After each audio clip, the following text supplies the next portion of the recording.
এই মেয়েটাকে মারুক না, বউ নিয়ে আইছে। না বউ, তাহলে তুমি সব কি বলতেছো? আমরা জাস্ট ফ্রেন্ড। Just friend? তোমার হাতটা মাখিয়ে দিব?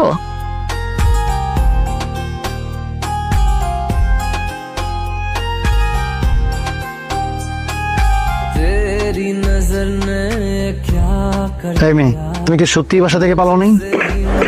বাসা থেকে পালায় যাওয়াই সব ডিটেজ আঙ্কেল। তাহলে কি একা একা বিয়ে করে ফেলছো? মারুক এত ভালো, আমি এত সুন্দর, আমাদের বাসা থেকে পালায় বিয়ে করতে হবে কেন? আপনারাই তো দিবেন, দিবেন না? कसम से कि थोड़ा थोड़ा प्यार हुआ तुमसे कि थोड़ा इकरार